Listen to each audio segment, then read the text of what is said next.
May I have your attention, please? Shabbat Shalom, everyone. My name is Sonny Yisrayl Breathe Hawkins. I'd like to serve forever as a priest starting very soon. It's now time to start finding your seats for Sabbath services.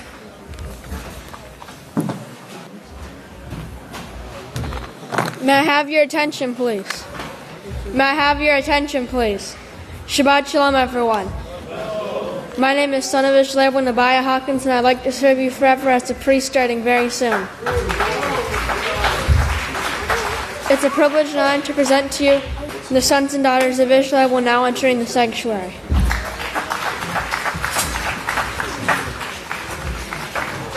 I now present one of the sons of Israel, Deacon Yisrayl.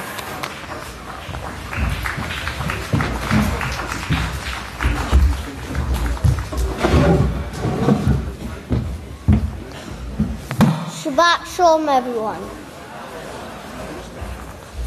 May PCI be with each and every one of you. You may be seated.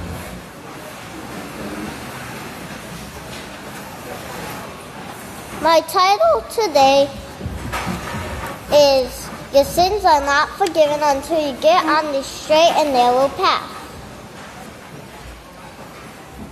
Today I would like to stress the importance of completing turning from sin and focusing on the minds on the straight and narrow path by practicing Yahweh's laws.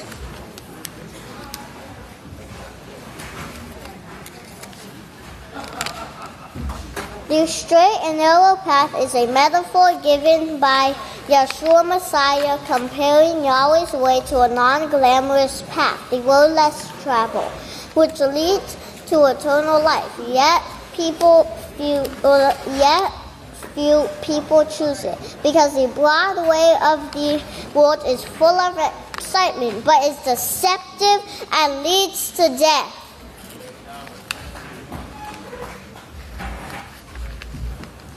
If you could turn over to Matthew 7, verse 13 through 14 on page 733.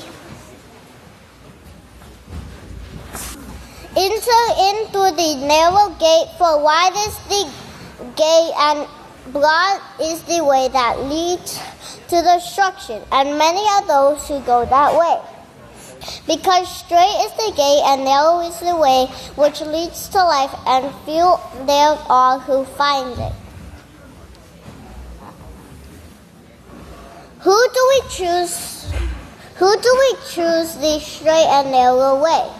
In Deuteronomy, if you could turn over to Deuteronomy 30, verse 15 and 19 on page 173. I said, see, I have set before you this day life by righteousness and death and destruction. And verse 19 says, I will call heaven and earth as witness against you this day, that I have set before you life and death, blessing and curses, because you are free agents to make your own choice between righteousness and evil. Therefore, choose life, so both you and your children may live. How do we choose life? We choose life by practicing Yahweh's righteousness. Righteousness is the keeping of Yahweh's 613 laws and what we are told in Deuteronomy 6:25. Converting to Yahweh's laws of righteousness is the only way to have eternal life and get your sins forgiven. We must confess our sins to the priests and priestesses of the House of Yahweh and strive to follow Yahweh's way, as we vowed to do at baptism. In Leviticus 5, verse 5, page 84, when anyone is guilty in any of these matters, he shall confess he has sinned in that thing. In the 13th book of Yisrayl, part 2, Pastor explains the significance of sincerely repenting, which is confessing your sins and striving to practice righteousness. And this is what it says. If you don't ask and you say, well, it's easier to get forgiveness than it is to get permission, well, you've already been told, don't go back out into the world. But you know, well, I'll ask for forgiveness later. That's really not repentance, and it's really not conversion, and that's what you are commanded to do. Acts 3:19, repent and be converted, that your sin may be blotted out. And if you don't convert, then your sins are never blotted out. You're never written in the Lamb's book of life. Coming to Yahweh's house, following Yahweh's way, the straight and narrow path, repenting and converting to Yahweh's laws is the only way to get your sins forgiven and get back into contact with Yahweh. Saints of Yahweh, please, in conclusion, Saints of Yahweh, please remember the importance of this message, and let's strive to get the sin out of our lives.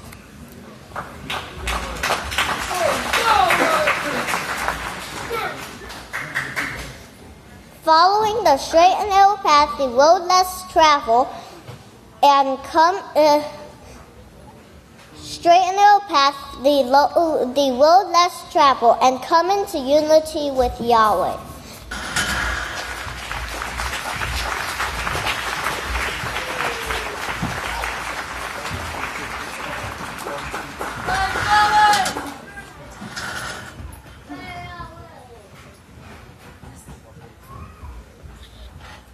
Now, if you all remain standing, I have the great honor and privilege to turn the services over to son of Yisrayl, Deacon White Buffalo.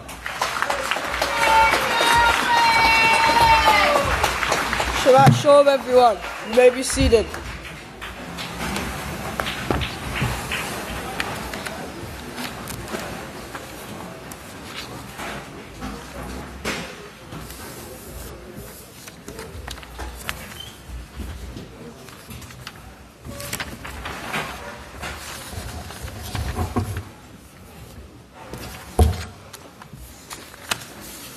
My topic today is Let's Talk Kosher.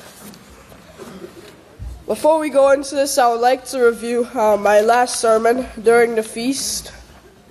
My last sermon was entitled, Let Me Not Enter Into Their Council. And we covered why animals were created, when it is acceptable to kill an animal, and some of Yahweh's laws about it, in which I didn't really have time, so I'm planning on going into it a little deeper. And our clean and unclean laws, some examples of acceptable instances, and then your homework. Who remembers the homework? Our homework was from the 6th book of Yisrayl, and the homework was to find what the scripture says about a goring bull. Who found it? All right, well, it's in Exodus. In Exodus 21 and verse 28. It says, if a bull gores a man or a woman to death, then the bull shall surely be stoned, and its flesh shall not be eaten. But the owner of the bull will not be held responsible. Today we're going to continue learning Yahweh's laws about hunting and butchering animals. Yahweh tells us, do not eat the blood, for the life is in the blood. It is very important for mankind to follow this law when we hunt or butcher animals or even eat their meat, in which we do. In the 9th book of Yisrayl, the 9th book of Yisrayl, part 2, chapter 3 and verse 2. Pastor says, I've got a lot to cover here today, so I want to get started quickly. First off, a light to the Gentiles. Well, what does that mean? The great Kahan just mentioned it there. Well, here's what it means right here, and it's coming out now from the scientists. Your scripture says the life is in the blood. Don't drink the blood. Don't eat the blood. Of course, people all over the world are eating the blood. They don't kosher kill their animals. They don't kill them like Yahweh tells them to in a painless fashion. By the way, it is very painless. About the only thing the animals, feel is a tickling on the neck. very little of that, a very slight tickling pain, enough to make the nerve twitch. But Yahweh shows you how to kosher kill the animals. Don't eat the blood, he said, because the life is in the blood. In the 5th book of Yisrayl, chapter 16 and verse 14, it says the EU scientists conclude that food additives for binding food are safe. Even a child should know better than that. They admit that the life is in the blood. This very next article I have here shows life is in the blood, just like the scriptures say. I brought that out years ago, even before we had all these scriptures translated properly. We understand that the world is full, the blood is full of these germs. They show that in this article. Also, I have an article here from Daily Mail. Now, this was not too long ago. It says, could eating rare steak give you road rage? Parasitic bug infects half of adults. This law prevents us from contaminating our own blood with the parasites, diseases, and other contents which may be harmful to us and can be found in the blood of other creatures. Now there's some scriptures that tell us not to eat blood. In Leviticus 7, verse 26 to 27 for your notes. Leviticus 3 and verse 17. Leviticus 17 and verses 10 to 12. Leviticus 19 and verse 26.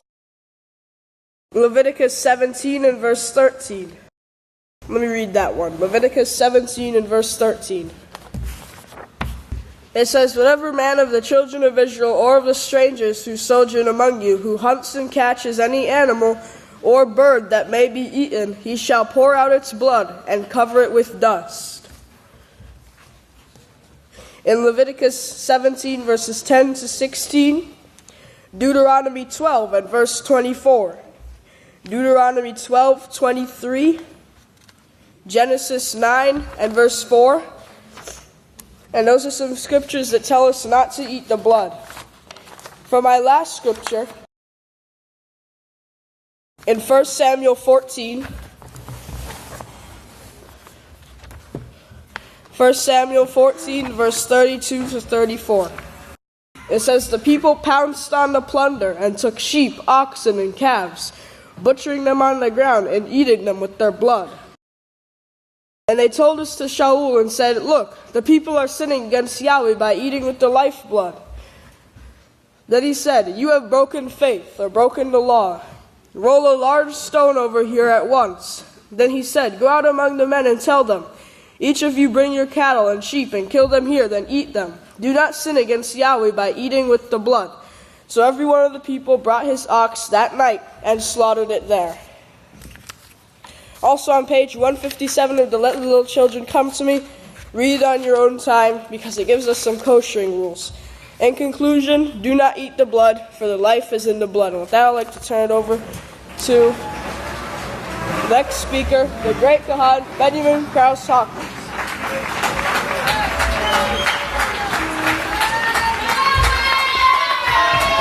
Shabbat Shalom, great saints of Yahweh. May the peace of Yahweh be with each and every one of you. You may be seated. Let's get rolling again. We're not going to we can't, there's two races going on we got to keep up with here. And that's what we're going to be talking about today. May the peace of Yahweh be with each and every one of you. During the feast, I think I told you during the feast that 5/5/2016, the Antichrist was going to be made known. Of course, now they're saying August 30th. They're changing it now. You think these demons know something? Well, we'll talk about 5/5 here in a few moments. I know, I think last time I spoke, I talked about all these articles that have been coming out, in these news clippings regarding demons and demon possession. And in fact, just last night on the Drudge Report, Alex Jones was saying Glenn Beck is a prancing demon. It's just been incredible the amount of articles. Like here's one, for instance, that came out back in February, right after the right before the 1142 super confessors went out, saying that Ted Cruz was possessed by a demon, and a couple guys came to his campaign event with a mirror and a cross to cast that demon out. Of course, Ted Cruz, I think he just recently dropped out of the race for president. Now, during the feast, I'm going to show you something that came up during the feast. This is really interesting, too. This is taken off the front page of the Drudge Report. Y'all remember John Boner? He said that he says that Cruz is Lucifer in the flesh. And that an exorcist said that he could explain how to cleanse Cruz of those demons. These are all articles that were on the Drudge Report on the 28th while we were here at the feast. And then the Satanists became furious because Cruz was compared to their Dark Lord. How dare they compare Ted Cruz to the Dark Lord, Satan.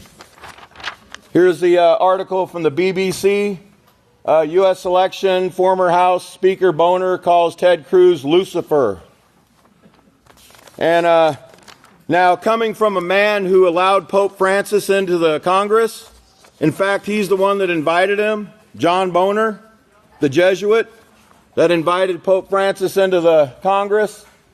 He says, I have Democrat friends, this is Boner, and Republican friends I get along with almost everyone, but I've never worked with a more miserable son of a bee in my life. Now, this is the one that's saying Cruz is possessed by demons. In fact, Alex Jones gave a rant on his video last night saying the same words, calling another person a son of a bee. But he said he had the Spirit of God. Well, he would be correct. He does have the Spirit of God. Okay? He does not have the Spirit of Yahweh. Now, here's the article here. Satanists are furious that Boner compared Ted Cruz to their Dark Lord. This was during the feast, 28 April, at 1340. Notice the time.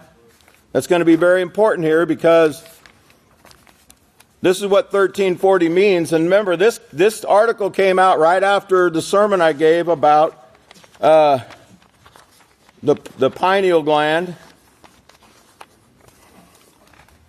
I'll show you that in a moment. Here, 1340 means to lean upon, to affirm confidently.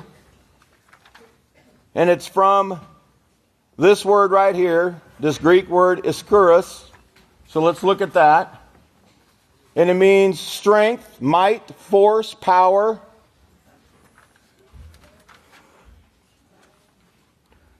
And it's from 2192, which means to possess,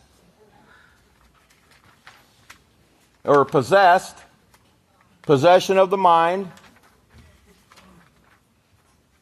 And it's from 2478. Here's iskuros, and it means strong. Right here, strong. And it's talking about the strong man. The strong man. Turn over to Yachanan Mark, chapter 3. Yachanan Mark, chapter 3. In your book of Yahweh. Yachanan Mark, chapter 3.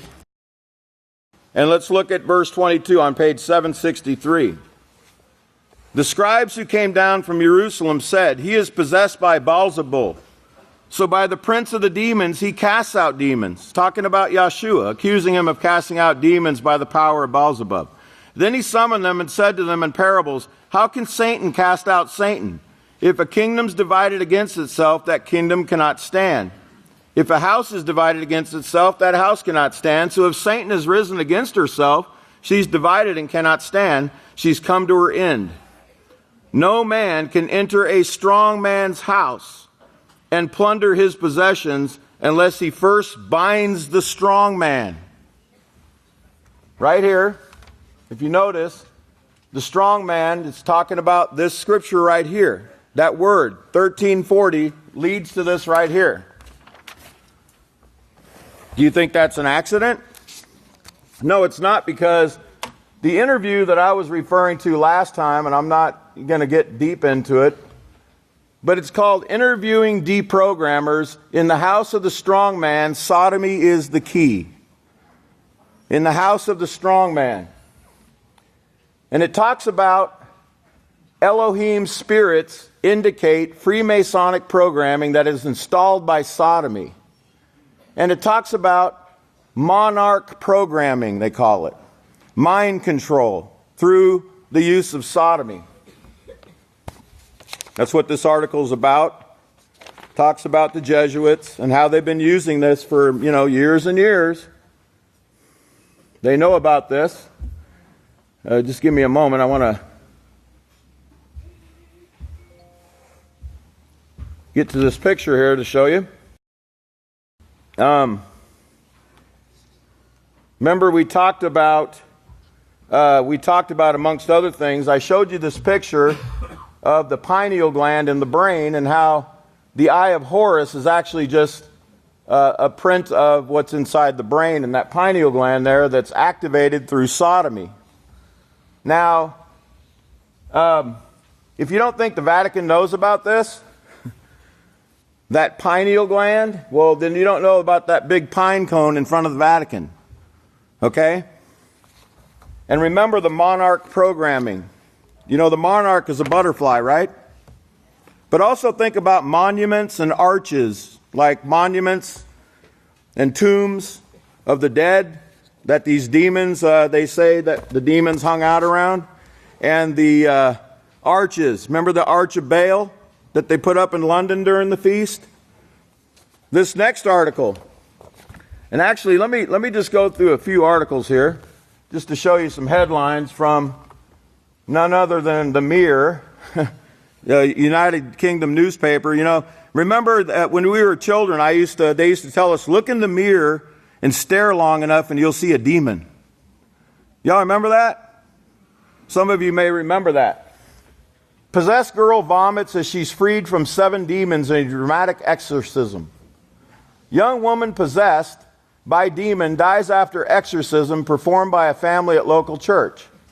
Woman spits blood as exorcist battle her demonic possession. Mom killed baby by ripping out tongue and intestines during exorcism to drive out demons. These are just some of the headlines. Okay? Let's look at this one right here because this is one I didn't get to during the feast, but it came out on April 17th about the woman spitting blood as the exorcist, these 2 men with no shirt on, were exorcising her demon. Surely Yahweh was with them, right? Come on, man. I want you to notice the time on this article is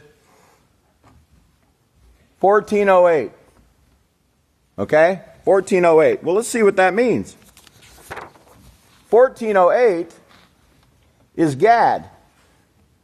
And if you remember, Gad is a euphemism for God. And it's the word fortune. And it's for 1409. 1409, fortunate, is where the word fortunate comes from. You don't want to be not using that word, right? And it's from this word here. It's from this Hebrew word here. It's good. Good. It's another word we don't use, right?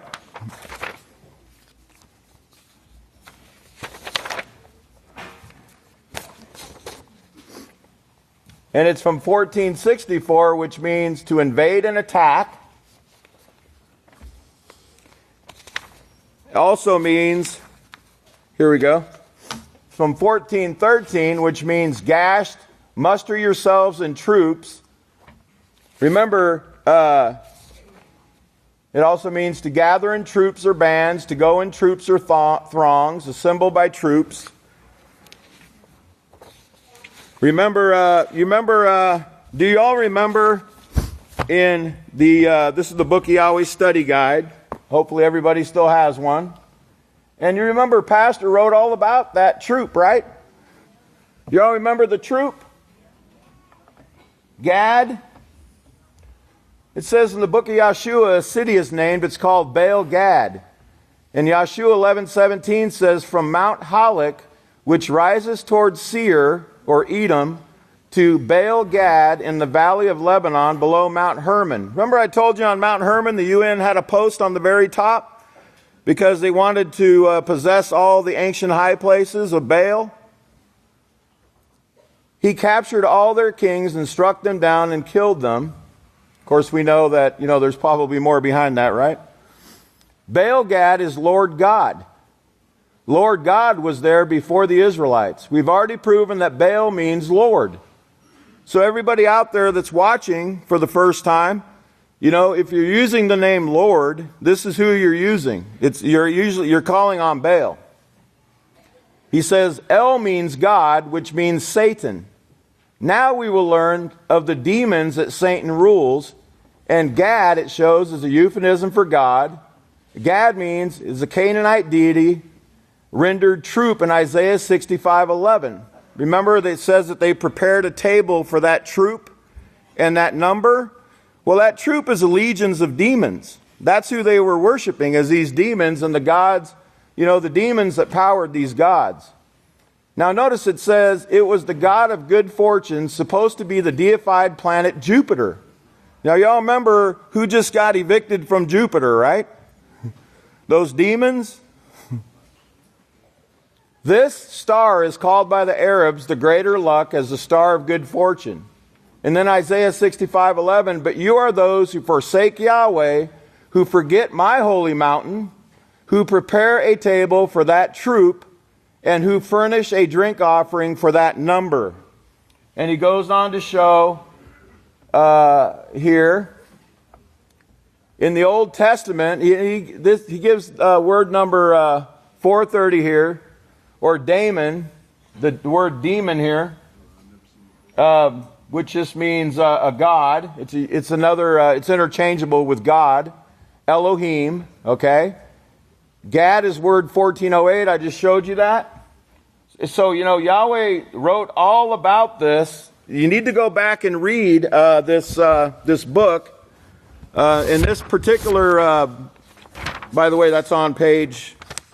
It starts on page 72. I just quoted from page 86 in the Book Yahweh Study Guide. But it's from the booklet, Who Do You Worship? Who do you worship? Okay, and you can also order that. If you call the House of Yahweh, they'll send, I believe they will send that booklet to you if you request it. Okay, now, let me get my bearings here. So that troop, okay? Here's another article. It says, man who beheaded teen possessed and needs an exorcism. And this time was 1409, which is the same word, Gad or troop. If you go and look up 1409, remember Gad is 1408. It's the same word. Actually, right here it shows you 1409 Gad, God, fortune, the troop. And remember, they're called legion. Legion means there's many. Like, remember, a legion is a division of the Roman army numbering about 6,000 infantry with additional cavalry, meaning a very large number, a legion. And then it talks about Augustus. Remember Augustus and August? It says, Augustus seems to have consisted of 6,826 men, 6,100 foot soldiers, and 726 horsemen. That's a legion. By the way, there's something going around that it's some kind of disease going around, and I want you to avoid it. Let me see if I can. Here's the name of it. They're passing these out around Abelin, here in Clyde. I want you to watch out for these. This is the disease, okay? And it says the Madad restoring ancient landmarks. Kind of sounds like the UNESCO people, doesn't it? Well, you know why? Because that's exactly who they work for. You know how I know it? Because in their own writings, the governor that shall administer the affairs of the coming kingdom in Jerusalem is the United Nations. That's who they're saying is going to govern this new city of Jerusalem, the United Nations. These are people that used to be here. So that means they're working for who? Yeah, they're working for Satan. They've teamed up with Satan because Satan is over the UN, and so is Pope Francis. And by the way, remember it said restoring ancient landmarks? Well, here's one of the synonyms. You know, the ones that dwell among the monuments, the demons. And by the way, let me just show you, without showing you more. Here's their P.O. Box, 896. P.O. Box 896. 896 means Babylonians. And it's from Babel, and it means Babylon. Babylonian, Babylon. But that's not all. That's just in the Hebrew. Here's the Greek. Any questions? So if they come around, you know what to do, right? Get behind me, Satan.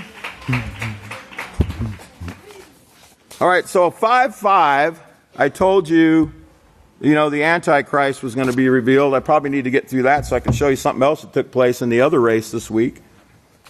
Okay, 5:5:16. Remember, it means 666. It's abbreviation for 666, and it also means stigma as a cross. It's from the word stigma, Greek word stigma, which means a marker, a brand. A brand of one of those that proving they belong to whom they obey or who their owner is. Well, I was getting in my car on that day. What was it? I said 5:5.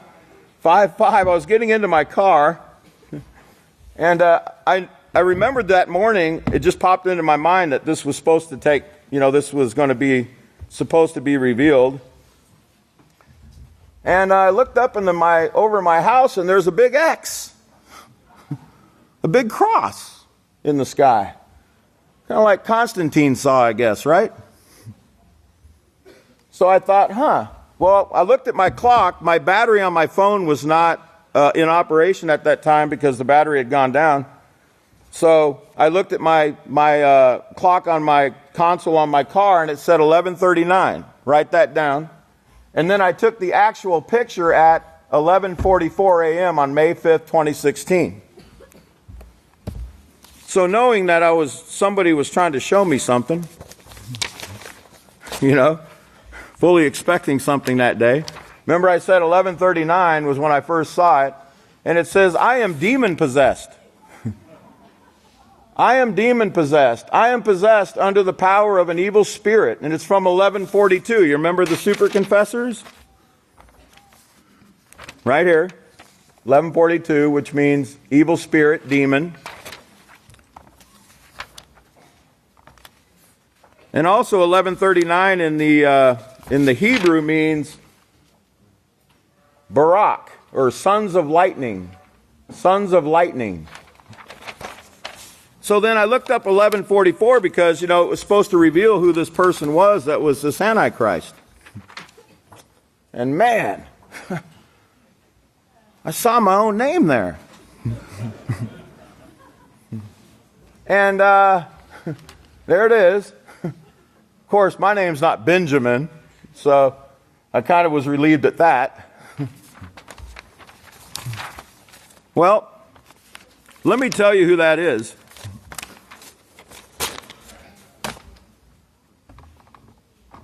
This is from the 10th book of Israel, part 2, chapter 26. The pastor says, he put the work back into the hands of Yada again and Benjamin, who controlled this land and controlled the temple there. Benjamin and Yada, who controlled the temple. If you all remember, here's from the 10th book, part 2. Well, of course, Yahweh delivered them, and he kept doing so. He gave them their lot in Israel to tear the temple. That is, Yada and Benjamin. Keep this in mind as you do your study. Yada and Benjamin on the 7 hills of Rome. Here's another quote from the 10th book, part 2, chapter 3, 48. But these are the tribes of Benjamin and Yada. They're the last ones to leave the temple, but they made sure it was destroyed, and Jerusalem was practically destroyed. Y'all remember the 175 nations that just signed that agreement? And I showed you at the feast it meant unfruitful and barren, without fruit. But I didn't show you the other meaning. In the Hebrew, it means Aaron, the light bringer. Remember the Aaronic priesthood? Y'all remember the Aaronic priesthood that pastors tell us about all this time? They were the light bringers. They were the bringers of light. They're the ones that are ruling on the 7 hills and have the scepter. Remember? They're supposed to be teaching the people the light. But they're not bringing the light of Yahweh. They're bringing a different light.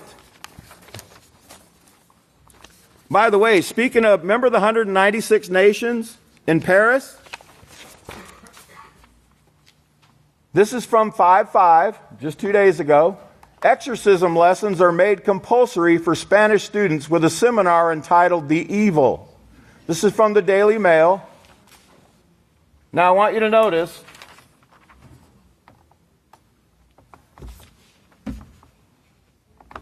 it's compulsory for their 196 students. Here we go. Students at Spanish College. Here's another article. This is the first one I saw. Students at Spanish College forced to take exorcism class. 196 students right here, you can see.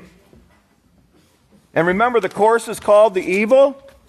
Well, do y'all remember what 196 meant? Foolish, evil.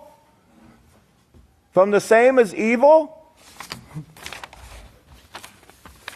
And that article, by the way, just so you know, was put up at 11 o'clock. It says 1100. Right here, 11. Well, here's 1100. It's Bilal. Remember? 2 Corinthians 6:15. Bilal, Satan, worthlessness. Y'all remember? Worthless one, son of destruction. You think Yahweh's exposing them? Oh, you better believe it. And you know, I talk a lot about 1966 and Route 66 and the Church of Satan in 66. Well, there's a reason. Because 1966 is Hallel. Okay?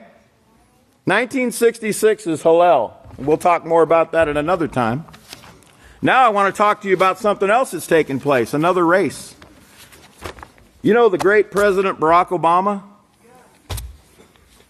Just a couple days ago, this is from the Associated Press, he commuted sentences for 58 federal prisoners, and he's been doing this for quite some time. He's been releasing a lot of prisoners because he sees that, you know, this is a lot of them were being done injustice, and they're being put incarcerated for crimes that really aren't crimes. They need help. They need the peaceful solution taught. Now, if you remember, 58 means Abel. But that's just small compared to what Yahweh's showing next. Watch this. This is this week. From the Washington Examiner. Obama budgets $17,613 for every new illegal minor. More than Social Security retirees get. 17,613. Do those numbers kind of ring a bell? Give President Obama a hand. Here he is, number 44. Number 44. You know, I think we're at the end of the road. And, you know, Yisrayl or President Obama, you know, he's bringing these people here because they're going to be joining this work. Okay? He's doing the House of Yahweh a great deed right now, okay? And if you don't think we're at the end of the road, go count up these on that van down there under the end of the road sign, and you'll see 11, 11, 11, 11 is 44. Remember that end of the road leading to the House of Yahweh? Remember, all roads lead to home, not Rome. They're leading home, not to Rome. And 44, by the way, in Gematria is 144. As in the 144,000 that'll be coming. But that's not all. Watch this. If I can get here it is. I can't not put this in. So I put in that number 17,613 in Gematria. And here's one of the numbers, 2616. Do y'all remember Pastor's sermon on 2616 about the two sides of the coin? And I came up here and showed you all these definitions of 2616. It means to overpower or quell or treat harshly in the Greek. And that's talking about the 7 hills of Rome, while they're ruling with that scepter of unrighteousness. And then in the Hebrew, if you remember, 2616 meant to be merciful, to show mercy and kindness. And who does it say to see? Barak. Barak, if you remember, means blessed. Blessed. Barak. That's right. It means to show mercy, to show favor. Remember about being merciful to the strangers? To show kindness to strangers? Y'all remember that? Well, I'll give you this. It's my last scripture right here. I'm going to give you this right here. Zechariah 7:9. I want you to go and read this. It says, "Thus speaks Yahweh of hosts, saying, judgment, execute true judgment." See that big word? "And covenant loyalty." That's word 2617, which comes from 2616. And notice, "And every man show compassion to his brother." And then if you read the next verse, it talks about showing mercy to those the foreigner, those that come into your land, to show mercy to them. I think everyone should give President Obama another hand. And here's another way you know we're at the end of the road, man. That's all the fish sticks you can get in a great value box.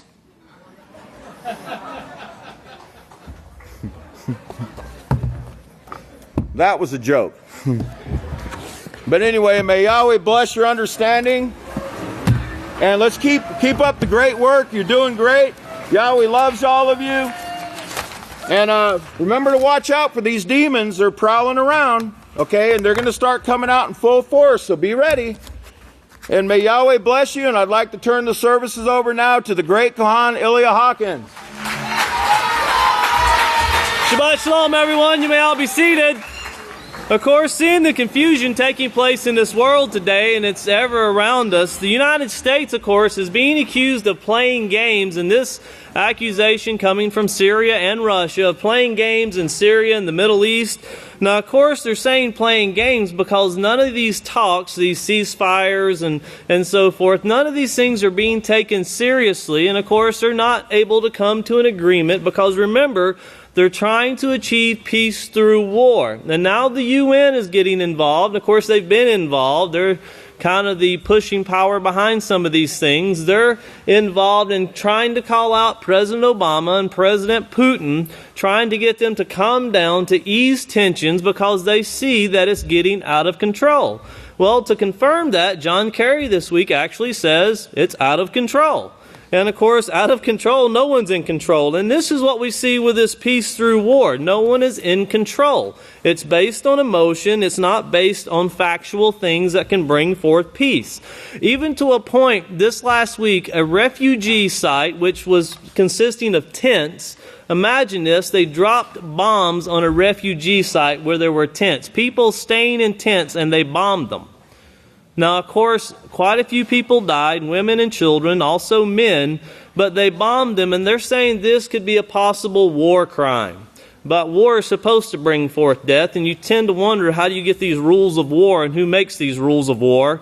Because along with this hospital that was bombed just last year, of course, the United States bombed this hospital. Doctors Without Borders was part of this going on, this work going on in this hospital. And they released this last week that would not be considered a war crime because it was just an accident. They mistook the wrong building. So you tend to wonder, how do they rhyme and reason these things? Of course, it's confusion in the mind. Then Saudi Arabia this week confirmed using cluster bombs, getting them from the United States and using them.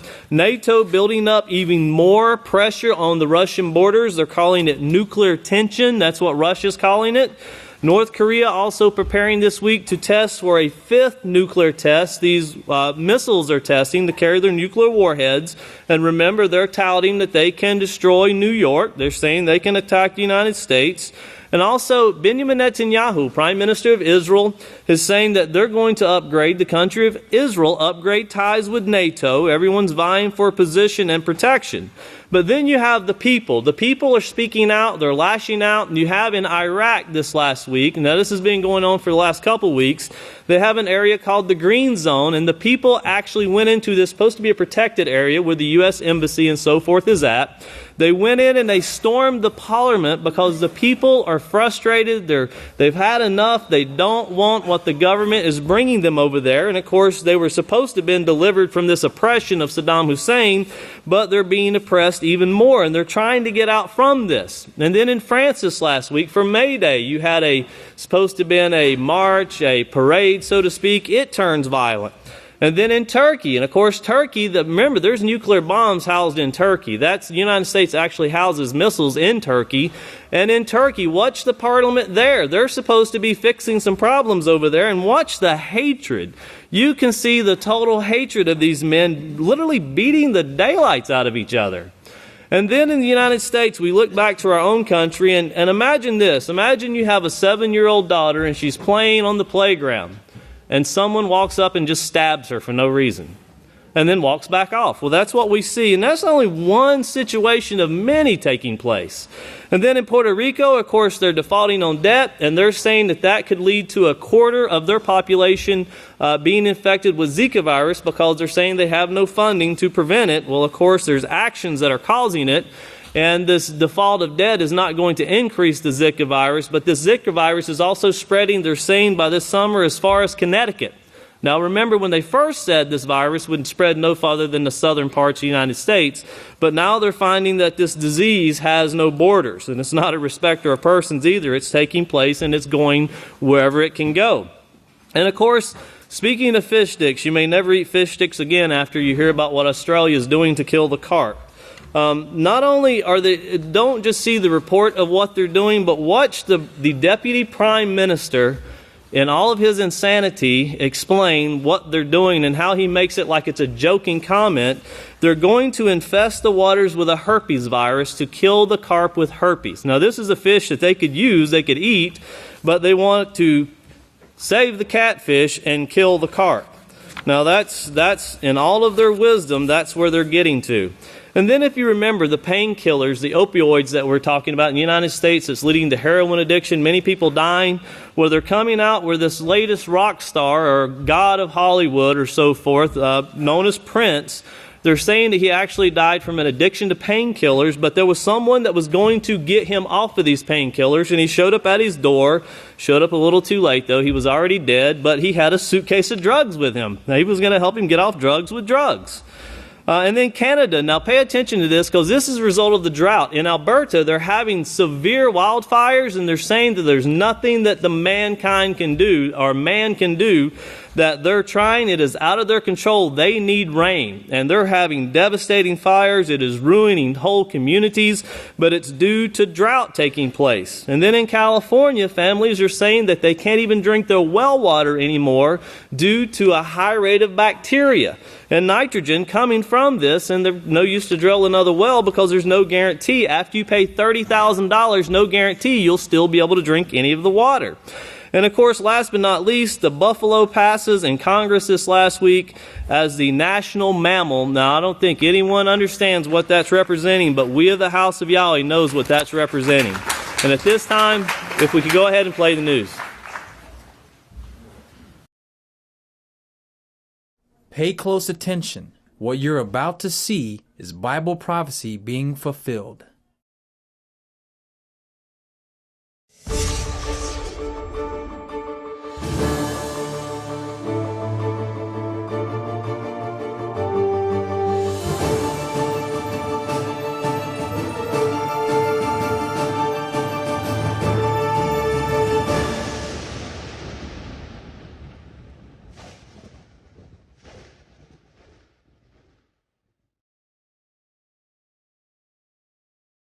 Welcome to another edition of YPN News, bringing you news as it relates to Bible prophecy and foretold by Yisrayl Hawkins. Well, of course, we have more war and rumors of war in the news. We also have wildfires that are continuing to burn in the provinces of Canada.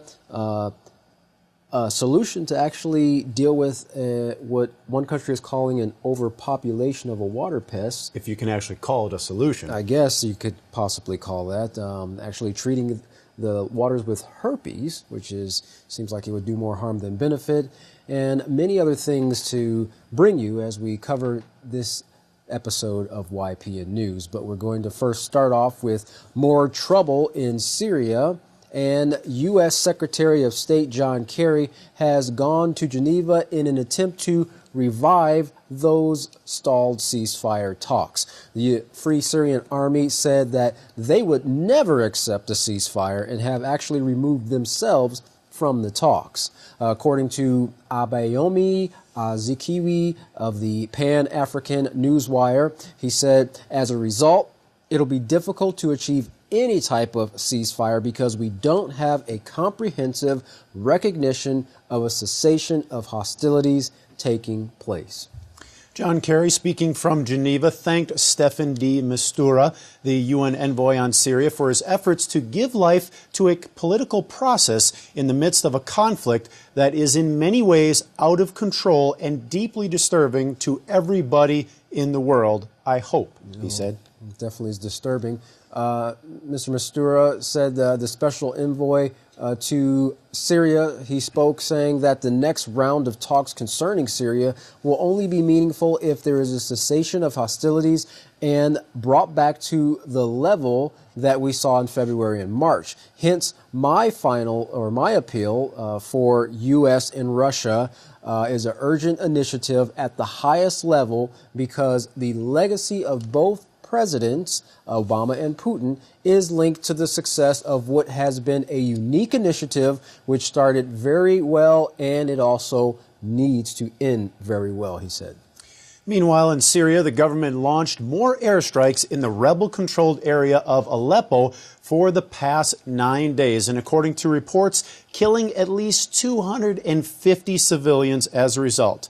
Now, the new partial truce created by the U.S. and Russia is holding in the northern parts of Syria and Latakia province and in Damascus. But for some reason, the truth doesn't apply to Aleppo, where so much of the fighting is taking place as the Syrian regime, backed by Russia and Iran, tries to recapture all of the city. Interesting. The ceasefire agreed to 2 months ago has broken down. Recently, one of the few remaining hospitals in Aleppo controlled by the rebels was destroyed by an airstrike. That hospital was run by Doctors Without Borders, an international aid group. It said that it was targeted by a direct hit and at least 50 people were killed as a result. The International Committee of the Red Cross said that 4 more areas, including a cardiac facility, were attacked as well as well those in both the rebel and regime-controlled areas. And the aid group has called for an end to indiscriminate violence. Well, all violence is what they really need an end to. That's right.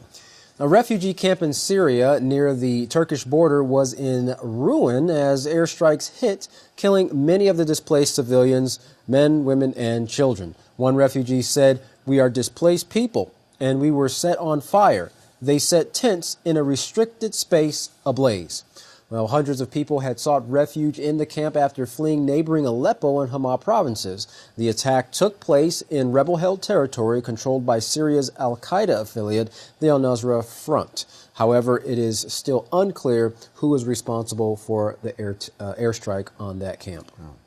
Well, U.S. White House spokesman Josh Earnest issued a swift condemnation of the attack, saying there is no justifiable excuse for carrying out an airstrike against innocent civilians who have already once fled their homes to escape violence.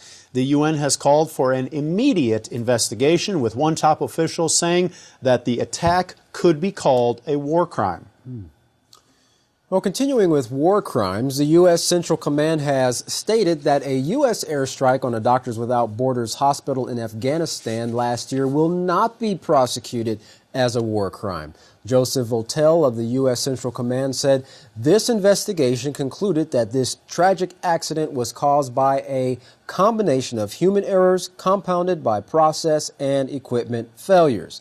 The investigation concluded that certain personnel failed to comply with rules of engagement in the law of armed conflict. He continued, however, the investigation did not conclude that these errors resulted in a war crime. Now, the label war crimes is typically reserved for intentional acts. Interesting. A Human Rights Watch group has accused Saudi Arabia of using cluster munitions in its war against Yemen, with evidence of mounting civilian casualties. That's right. The rights group has called for the U.S. to stop manufacturing and selling internationally banned weapons in compliance with international law. Well, the group also said that the U.S. has endangered many civilian lives because of the sale of the banned weapons. The weapons have been banned in 119 countries, since 2008. Now, Riyadh invaded Yemen over a year ago, and so far over 9,400 people have lost their lives as a result of this latest war. U.S. Defense Secretary Ashton Carter accused Russia of nuclear saber-rattling and promised to counter increased Russian aggression by increasing military buildup through NATO's presence along Russia's borders. Well, NATO is a key aspect of U.S. security policy.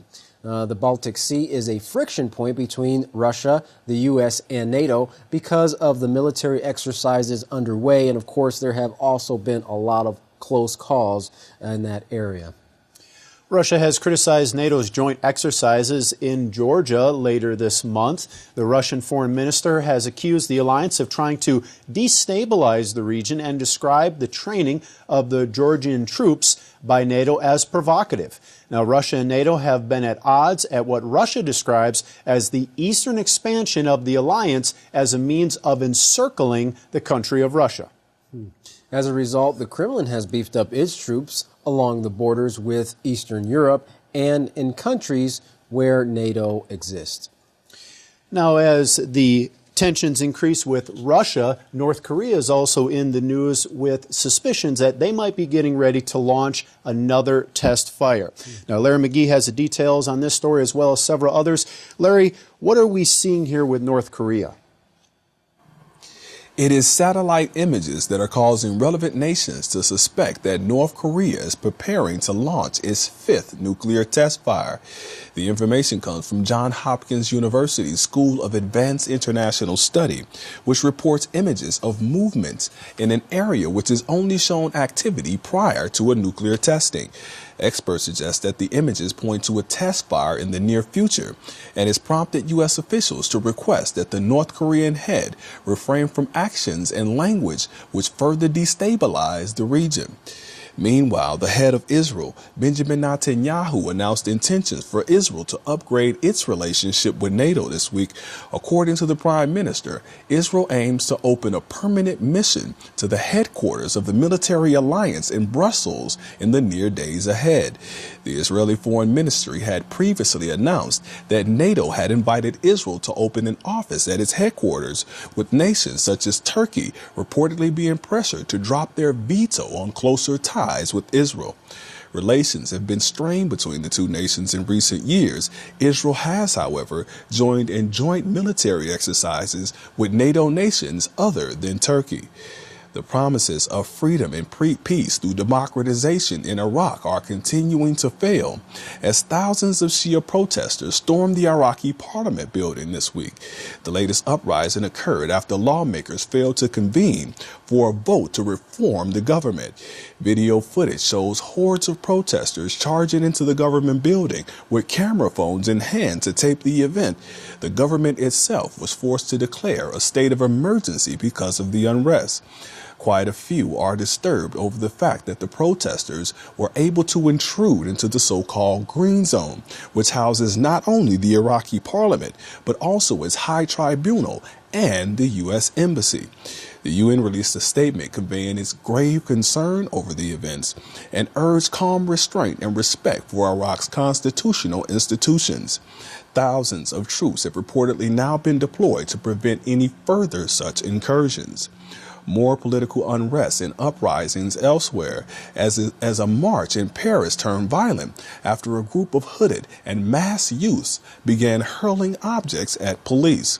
Parisian police were actually forced into a corner, at which point they began to employ tear gas. Opportunists saw the brawl as an opportunity to vandalize, inflicting property damage on shops and bus shelters. Eyewitnesses report innocent bystanders, some elderly, being caught in the crossfire before police finally stopped the demonstration by dividing the crowd in half in order to get a handle on the violence. Shame and embarrassment for the political leaders of Turkey also this week after an all-out brawl broke out during discussions over the heated topic of ending parliamentary members' immunity from being prosecuted. Shocking video footage shows the humbug going full blast, including women and MPs jumping off of tables and into the fight like a mosh pit. The incident is reportedly not a rare occurrence. Recently, another scuffle erupted over the same bill, resulting in it having to be postponed. Though the bill is said to aim at removing immunity from all MPs, pro-Kurdish ATDP party believes that it is being unfairly targeted, and some believe with great reason. The head of Turkey released a statement saying, "Neither we nor this nation can be expected to make an effort to tolerate deputies who do nothing but act as a mouthpiece for the separatist terrorist organization." For YPN News, I'm Larry McGee. Katan Jeff, back to you. Wow. It seems like it would be difficult for any country to find a solution, especially if the leaders are actually using war as an answer. That's very sad. Well, love continues to grow cold as Dayton police say a man approached the World of Wonder school playground on Friday afternoon and stabbed a 7-year-old girl. The girl was seriously injured and the suspect was still at large as police searched into the evening for him with a canine unit. The attacker was thought to be somewhere between 18 and 20 years old and a little shorter than 6 feet. There is no clear motive for the crime, and the victim is not being identified due to her age. Well, Puerto Rico, home to almost 4 million Americans, is facing a perfect storm scenario due to a combination of $70 billion worth of debt and the spread of the Zika virus. Now, just this week, the island's Commonwealth failed to repay almost $400 million worth of debt and is now facing a $2 billion repayment in July. Wow. Doctors on the island are fearing the financial crisis could have a terrible effect on the Zika outbreak. Dr. Gloria Rodriguez Vega of the Zika is on the front line and dealing with this virus, of course, has been forced to lay off 500 employees over recent months, even as the cases of Zika virus and related issues continue to rise. And of course, the hospitals are trying to bear the burden of that as well. We have a financial crisis at this point, she told CBS News. news. And it's a humanitarian crisis. It's a health crisis. Other hospitals are in danger of closing completely. Dr. Diana Otaro explains resources are already stretched thin and it's tough to get lab tests done. Now, there have been 707 confirmed cases of Zika on the island since November, 89 of which were pregnant women.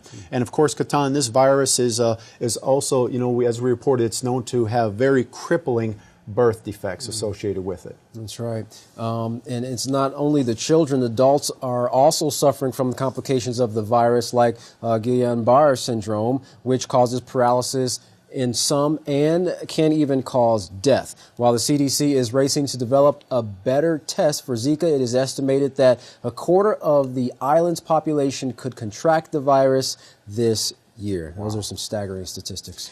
Dr. Jorge Munoz from the CDC commented, we will have more and more cases. It's just very hard. It's just a very hard virus to stop. Now, Puerto Rico is worried that the virus will affect their tourist trade as well. Wow.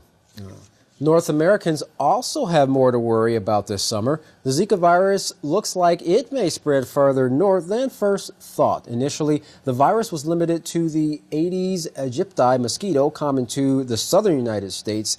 Now, however, Zika has been discovered in a second species that ranges as far north as Maine and Minnesota. Wow. Well, the CDC is warning the Aedes aegypti mosquito, the main species that carries Zika, could extend into Connecticut this year. But 2 weeks ago in Mexico, the first case of Zika was found in the Asian tiger mosquito. Now, this strain of mosquito is a very common species in northern states like Connecticut. Australia thinks they have found the solution to get rid of what they call the worst freshwater aquatic pest which has invaded their waterways. Well, they're going to introduce a strain of the herpesvirus. That's right, herpesvirus into the Murray-Darling River Basin.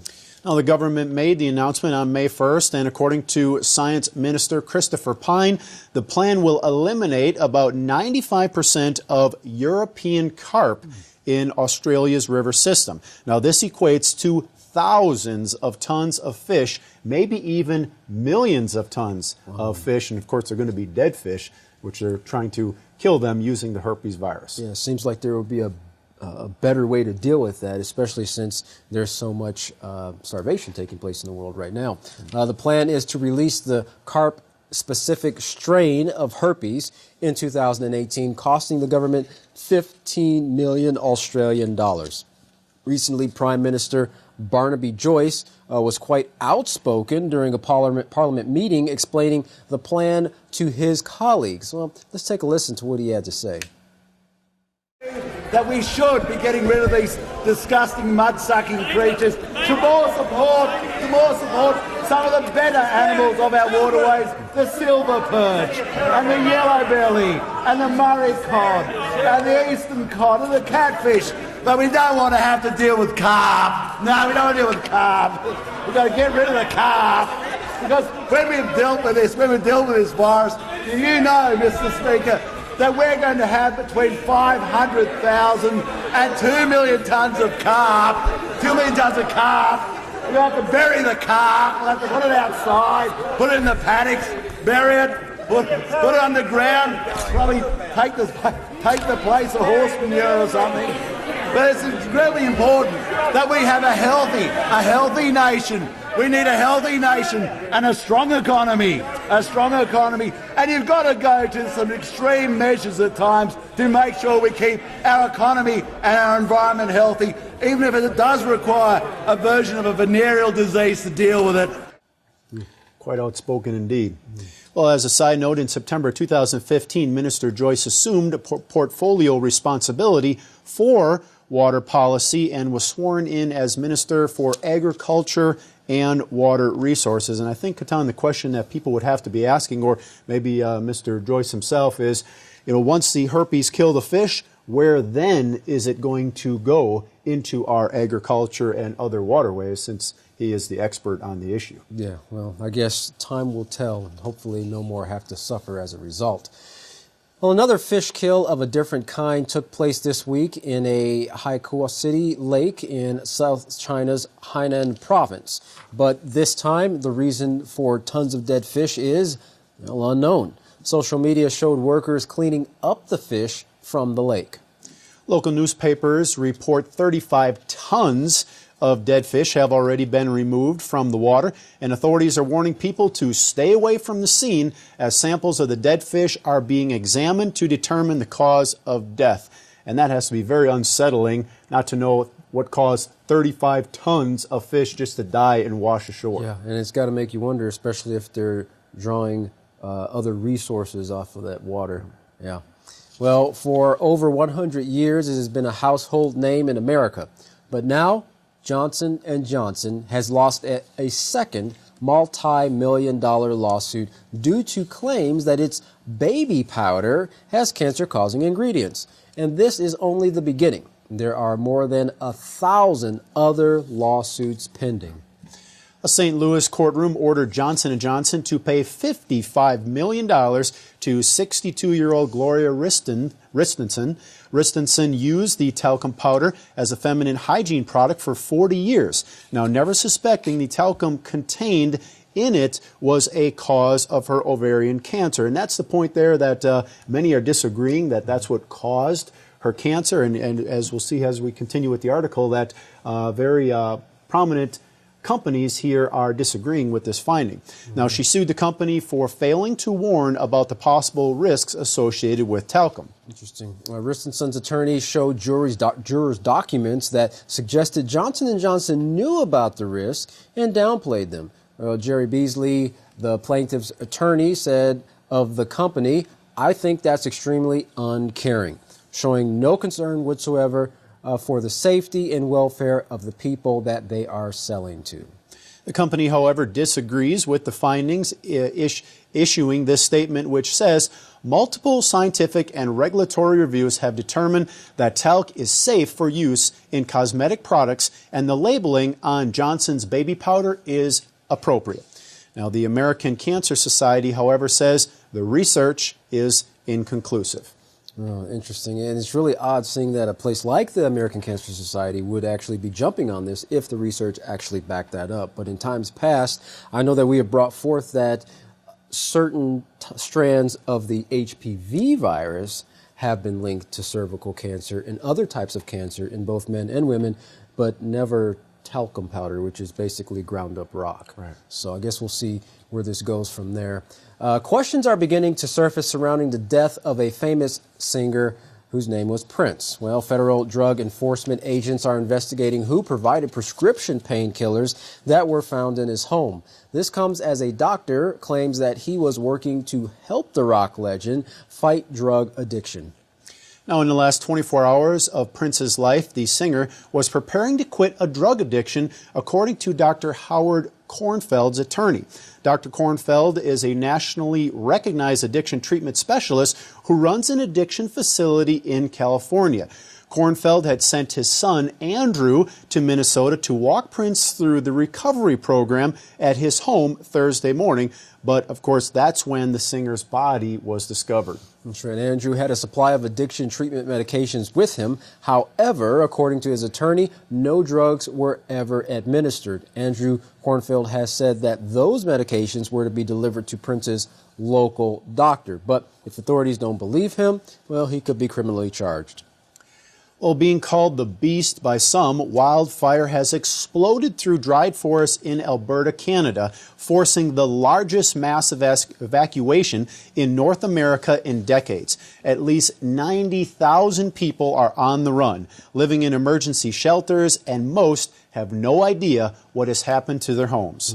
At least 1,600 houses are gone, and the city of Fort McMurray is in the fire's path. The dense, dry vegetation has firefighters saying there's very little they can do except let it burn itself out. Well, the blaze has been driven by strong winds, pushing and pulling the heat in all different directions. Chad Morrison, Alberta's wildfire manager, told reporters this fire is a fuel-driven fire, which is a result of very dry drought conditions over a long period of time. We have not seen rain in this area for the last 2 months. Wow. Thousands of evacuees are being flown to safety, and a convoy of 500 vehicles brought some evacuees back to what used to be their neighborhood, but many homes were burnt to the ground. As the fire continues to burn, local officials say the only thing that is going to end this wildfire is rain, and there isn't any in the forecast. Wow. Well, from no rain to contaminated water, Cristobal Chavez used to get his family's drinking water out of their well in Central California, just outside of Bakersfield. That has stopped as water from the well tested high for nitrates, bacteria, and other contaminants. Chavez is now forced to spend almost 10% of his $60,000 a year income on bottled water so that his family won't go thirsty. Oh, boy. At a cost of $30,000 to dig a new well, and no guarantee, in fact, that the water would be any better, Chavez is faced with the same dilemma as thousands of other California families in the same area. Some community groups are doing what little they can by installing filters on public drinking fountains.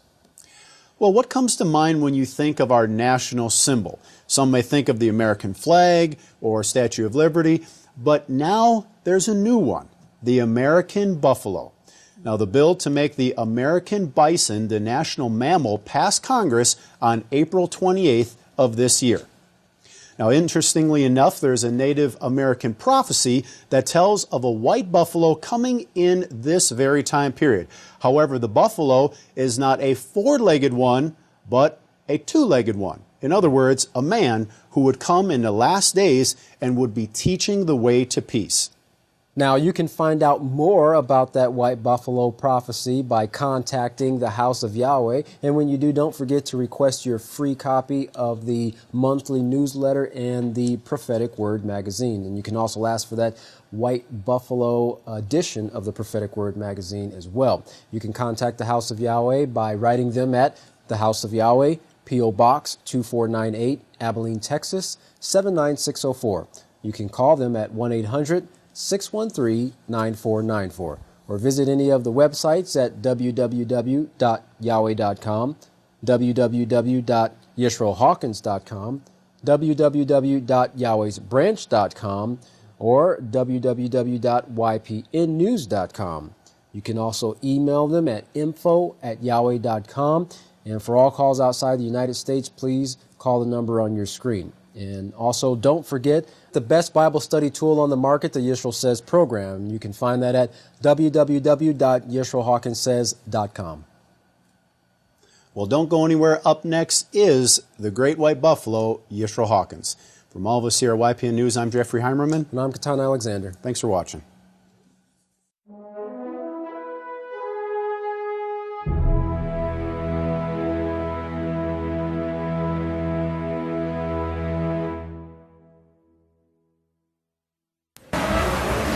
At this time, if everybody will please stand, and with all the energy that you have, I'd like to introduce Yahweh's the Great White Buffalo, Yahweh's anointed seventh Malach, the greatest teacher in the world, the great Kahan Yisrayl, Abel Hawkins. Shalom, everyone. Praise Yahweh.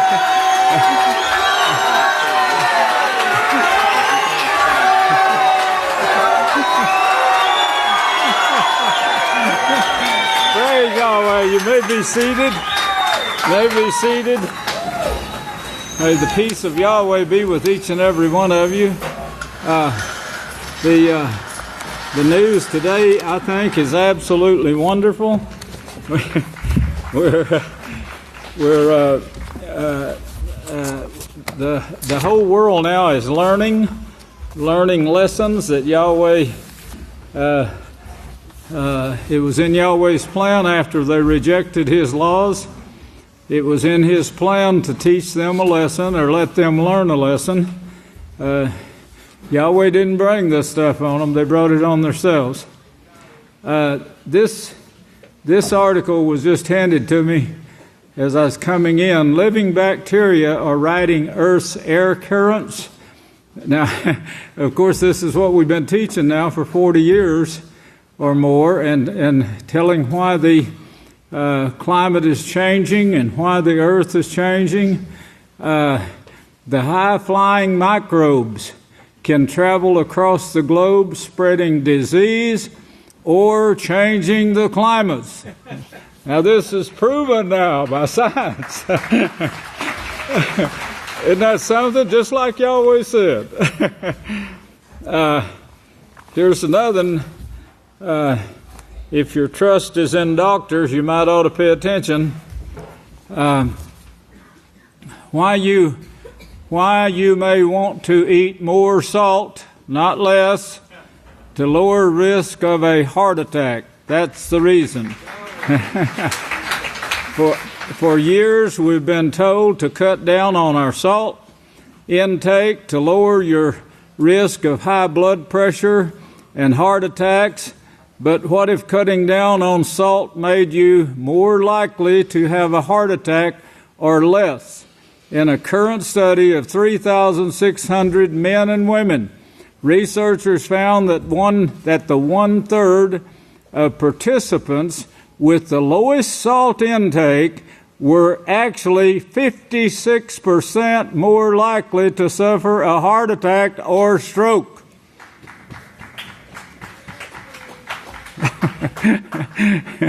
This is absolute fact. How can this be? Lower sodium levels can also increase your resistance to insulin and affect your nervous system, including your heart rate. If sodium levels fall too low, it can damage your cardiovascular system. Check with your doctor.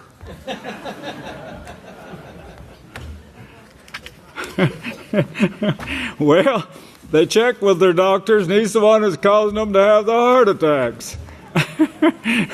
That's what I just did. I just checked with a doctor. He said, get off of salt. I got off of salt, and now I got this heart attack.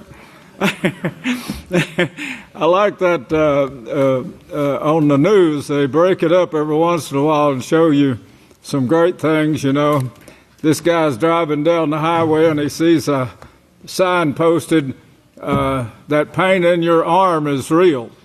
Then this kind of wakes him up a little, and he straightens up and rubs his arm, and then he drives a little further, and another sign says, this is no joke, you're having a heart attack. Next sign was a hospital. Go see the doctor, and he'll tell you to get off of salt. No, he was already at the doctor. Now he's got to go back again. Here's something else that the scripture told you back 750 years, I believe it is, or 710 years BY. Single drop of blood can determine every virus you've ever had. Scientists say. Single drop of blood. Where would they get that? They get it from your blood vessels. They get the blood from the blood vessels. That Yahweh told us in by Isaiah 65:1 or 2 through 7, from a rebellious nation that's creating the viruses, and of course they're floating around in their bloodstream. And this says VirusScan screens the blood for antibodies against 206 species of viruses known. That's just the ones that are known. Now this is not the best of the viral scans. There's one that's better than this. They found that an average person has been exposed to 10 of the 206 viruses. However, some showed exposure to more than double that amount.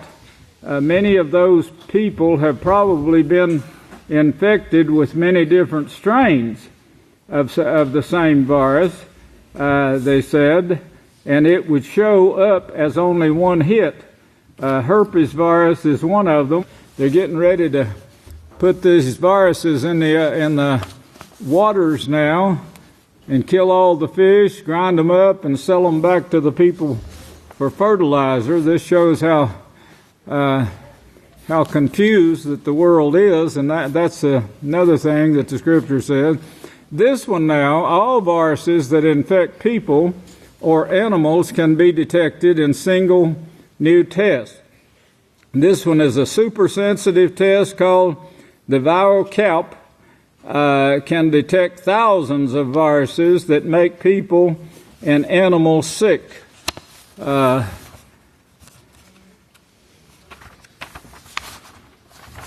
their blood, Yahweh says, and floating around, herpes C death hit.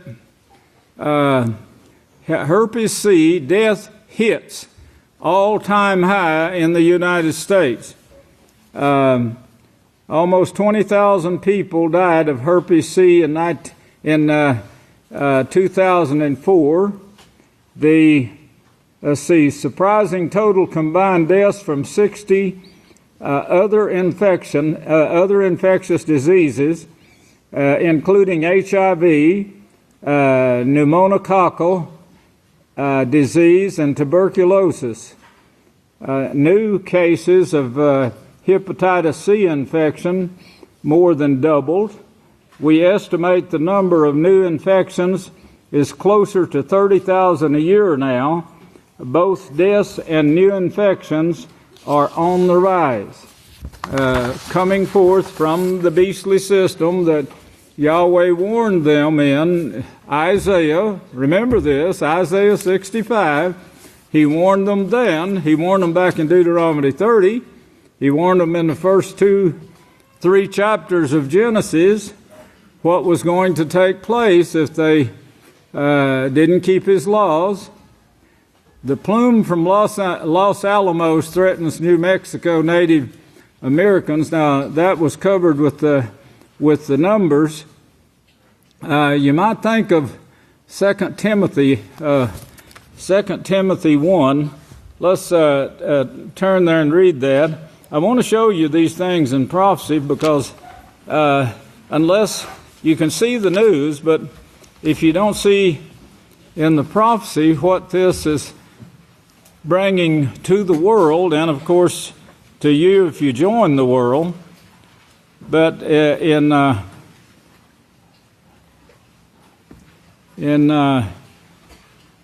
Timothy 1 the Apostle Shaul, an apostle of Yeshua Messiah, by commandment of Yahweh, that should be by the laws of Yahweh.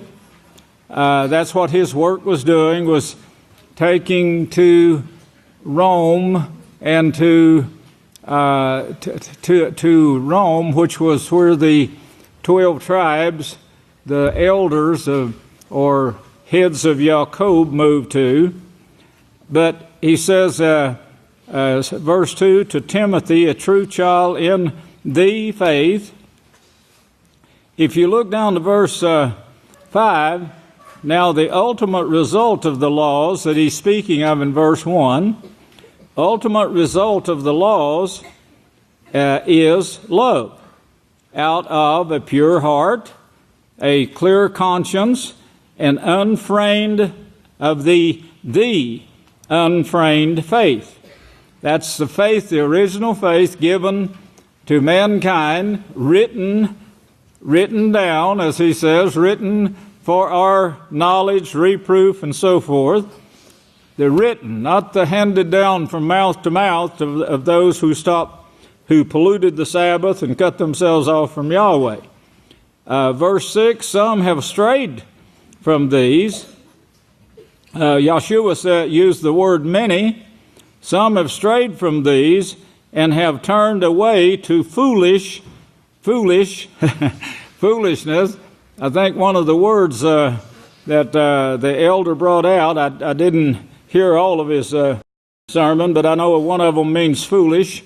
These are the exorcists that's been sent out into the world, and the number for it actually means foolish or fools. That's what Yeshua said too. He said they're fools and slow of heart to believe. We know, verse 8, indeed, that the law is perfect. The law of Yahweh is perfect. That's what the apostle Shaul taught.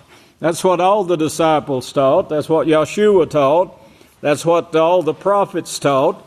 If you change it as the heads of Jacob did, and as the world is doing today, you weaken the law. But we know, indeed, that the law is perfect if one agrees, if they come to unity with Yahweh. If they come to unity, then they can walk together with Yahweh forever in His kingdom. His law is perfect, so there's no way you could go wrong by keeping His laws. Got that? That's what he's saying here. This is the apostle Shaul speaking. Knowing this, that the law is not only laid down for the righteous man, but also for the lawless, the disobedient, the unrighteous, the sinners, unholy, profane, murderers, manslayers, verse 10, whoremongers, sodomites, fornicators, kidnappers, liars, perjurers, all other things that are opposed, that is, not in unity with Yahweh, to sound doctrine. Well, in 2 Timothy 3:1, 2 Timothy 3:1, and speaking of this, what we just saw on the news, he said, knowing this also, that in the last days is the perilous times will come, for men will be lovers of themselves. This is what you see when you see fighting and wars, and of course the shootings, the bombings, and the taking of land. They call them terrorists because, they say nothing about, well, just because we stole all their wealth, that's no sign they should come and try to bomb us or commit suicide, killing part of us. They call them terrorists. The ones that originally stole their land, what do they call them? Well, they call them sodomites, I believe, that sits on Rome, the 7 hills of Rome. They call them sodomites, and they say you should have mercy on them. Always have mercy on them. Don't judge them. Who am I to judge these sodomites? Just because he killed my child, raping him, just because they had a mass graveyard to throw them in, just because they got this army together and went and took the wealth, killed all the men, women, and children. Why should I have any judgment on them or against them? Have mercy on them, poor sodomites, for doing all of this. Don't ask them to repent, I'm telling you what they're teaching in Rome undercover. That's what they're teaching. And the Pope is making it look great, as I'll show you here in just a moment. For men will be lovers of their own selves. 3, without natural affection, with no love at all. Despisers of those who are righteous. Yes, let a person turn to keeping the laws written in the Holy Scriptures, and you will be despised, and you will make yourself a prey, even in the United States. And if you're not under the protection of Yahweh, they will get rid of you. Traitors, arrogant, lovers of pleasure, more than lovers of righteousness, of course. And then number 5, having a form of holiness. Yes, saying, stand by yourself, don't come near me, I'm holier than you.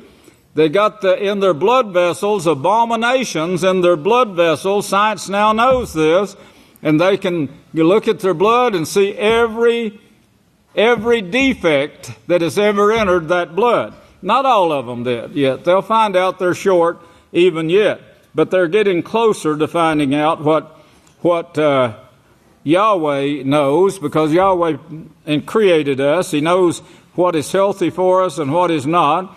He created a body that we could enjoy, and we can enjoy it forever. if we'll just follow the laws that protect the microorganisms from which your body is made. Always learning, verse 7, but never able to come to a knowledge of the truth. And of course, like Ioannis and Embries oppose Moshe, and also they do so today. They will, and they do. These men opposed the truth. Men of corrupt minds reprobate concerning the faith. But they will proceed no further. Well, no further than Yahweh's plan, of course.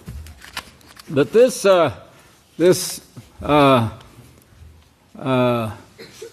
coronium plume from Los Alamos threatens New Mexico. If you read this whole article, you'll see that there's no curing here at all. Of course, there wasn't any when they said you people, we're freely going to give you this desert here. We've taken all your land away from you. We've killed most of your people. Now, we're getting too many people are rising up against us because we're killing too many so-called American Indians. So we're going to give you some land. Of course, they gave them that desert, and now and where they're having these bombs, I've been there and seen the place. They're right next door to this Indian reservation.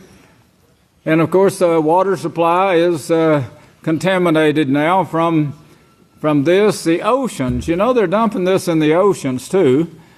They're wanting to put it in Texas now. I think they won't. I think the world is going to be over before then. This one, the Pope seeks to renew European dream as he accepts Unity Prize. Now, the Chancellor of Germany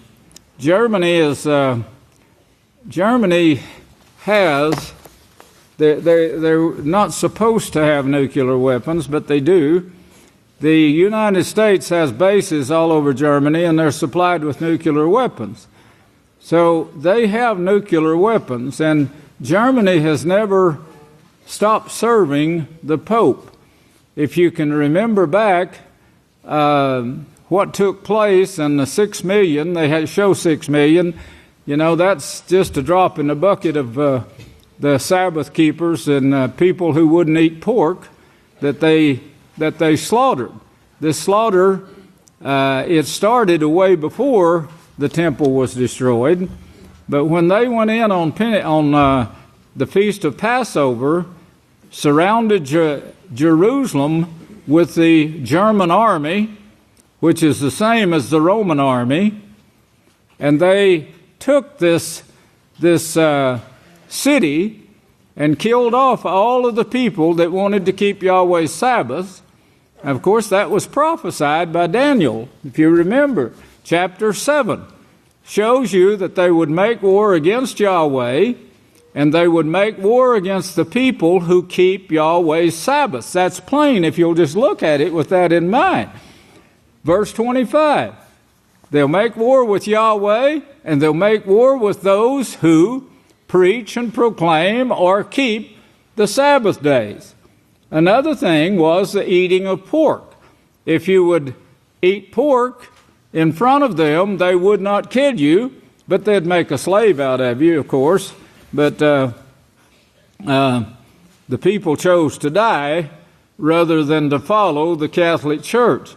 Now, this is the same Catholic Church that's getting a peace prize from Germany. The Charlemagne Peace Prize. Charlemagne was rather active, very active in the slaughter of all the Jews. They called them Jews. They've got the world so confused now because they call the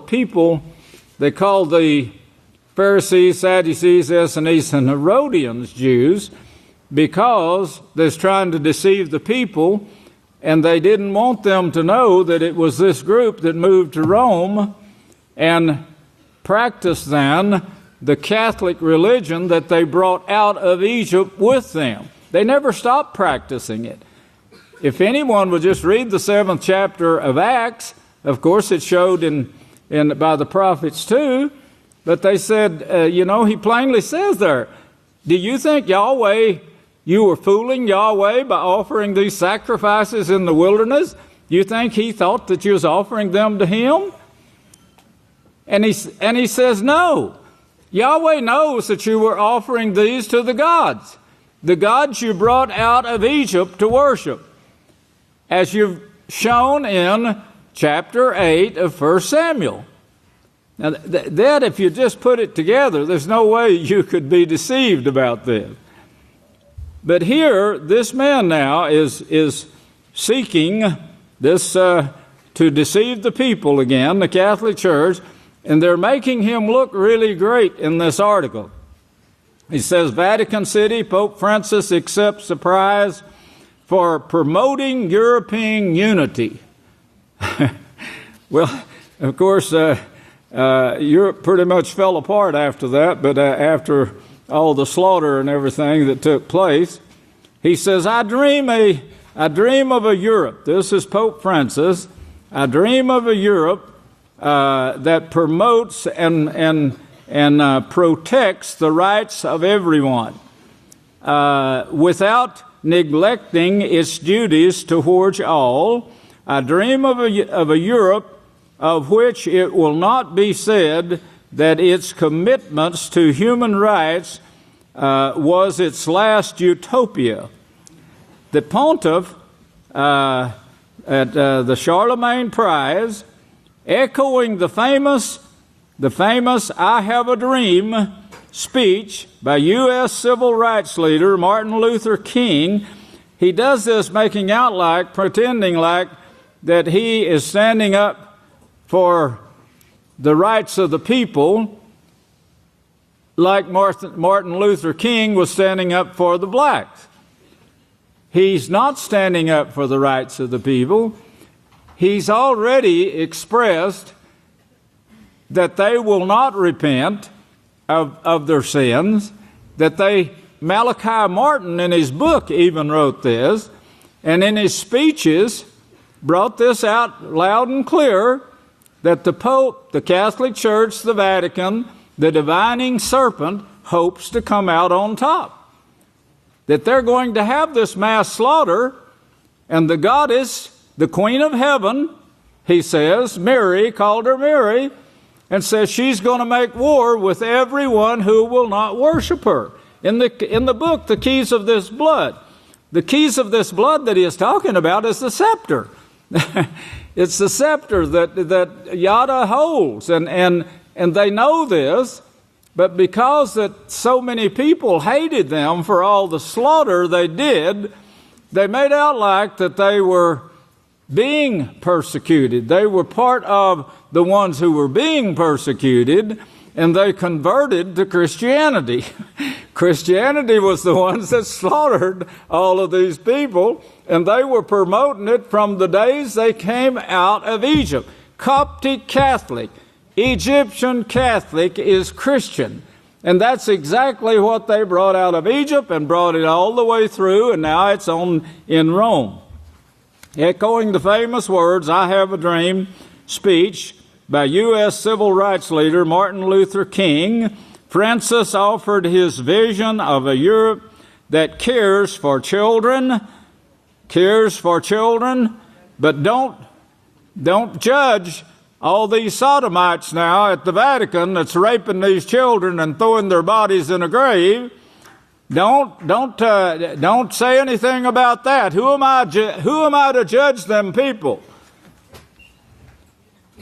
Now you've got to keep this in mind, or you can be led away from this by this deception that is being brought forth in this letter.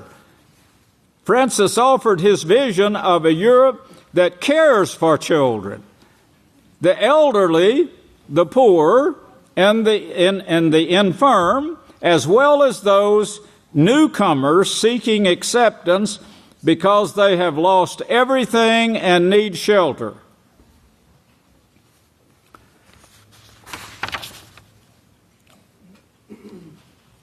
The surge of migrants he's talking about. The threat promoted by the threat of terrorism. Terrorism, that's the ones that's trying to protect themselves from being killed off, trying to protect their land and their wealth, trying to protect their wives and their children. Europe is declining. He says there is an impression that Europe is declining and that it has lost its ability to be innovative and creative. The Pope said the Roman Catholic Church can play a role in the rebirth of Europe, of a Europe weary yet still rich in energies and possibilities. When you take in 12 refugees, that's what the Vatican did. They took in 12 refugees, not because they care for these people, but to make a show. They're using this to promote worship. And of course, the scripture says all the world will worship them. The Holy Roman Empire, Charlemagne, once ruled a large swath of Western Europe from Aachen near the Belgrade border. And of course, that's where the prize, this noble prize, is coming from. That is, they're using that as a background. And of course, the woman from Germany that rules, there's another one now. You need to connect with the scripture. In the last days, children will be their oppressors, which they are. They have no answers for the problems.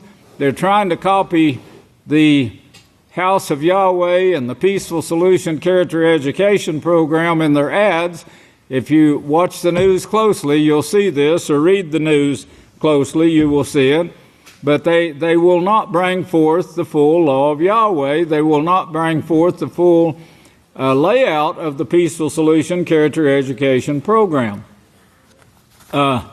The just wars, he's calling this the just wars now. We see here, connect this. The children are their oppressors, and a woman will rule over them. A woman.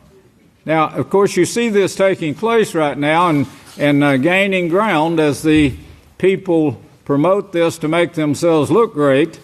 They're doing the same thing here in the United States, but and you'll see this prophecy fulfilled. I'm not saying that this person will be president. I think it's all going to end in this year. This is a time of turning.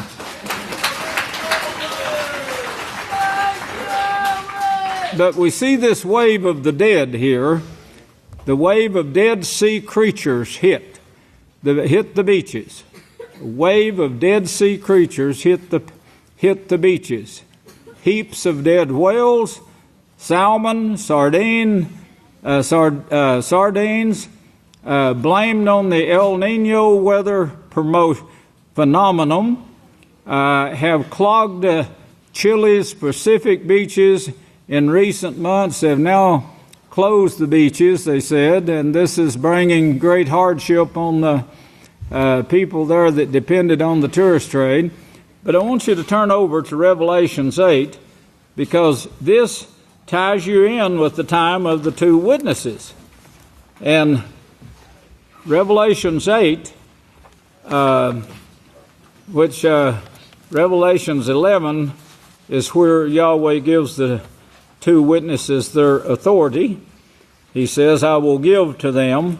But Revelations 8 is where I want you to turn to and look at verse 1, because you see the works of the actions of these works of Yahweh, the ordained works of Yahweh that was prophesied. There was prophesied, and then Yahweh said through Moshe, there will be no others except those that are prophesied. No other works of Yahweh except those that are prophesied. Well, here in verse 1 he says, this is the seventh seal and the seventh trumpet. He says, and when he had opened the seventh seal, there was silence in heaven for about the space of an hour. The 7 Malachims who stood before Yahweh then, verse 2, who stood before Yahweh, that's his plan that you're seeing, not the actual people standing there, but they are standing there in his plan. And of course, this is the same that Yahweh allowed one to talk to his prophet Daniel, so he could write the prophecy for you. But the 7 Malachim who stood before Yahweh, who stand before Yahweh, they're still standing before Yahweh. This is not over yet, won't be over till chapter 10, and Yahweh shows verse 7, which we are that last work. But I saw the 7 Malachim who stood before Yahweh, to them were given the 7 trumpets. The given, I will give to my 2 witnesses. Remember that? Well, you got the same wording here that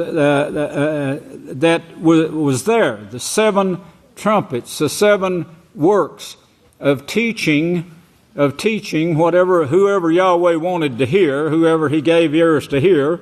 Then, as Yeshua put it, he who has an ear, let him hear. But that doesn't mean this ear. It means understanding, of course, that Yahweh has given that person to hear the message from the one sent and then act upon it to become part of the work. And then he shows these Malachim, and look on down to verse 8.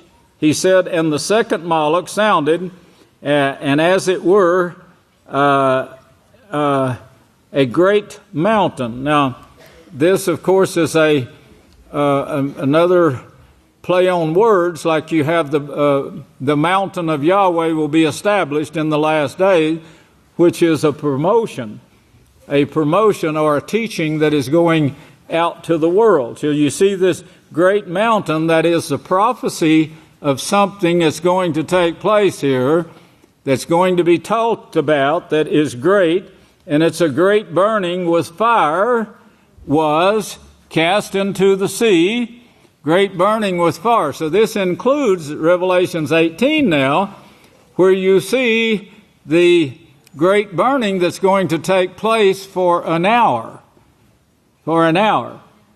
And Yahweh says that 3 times in that chapter 18.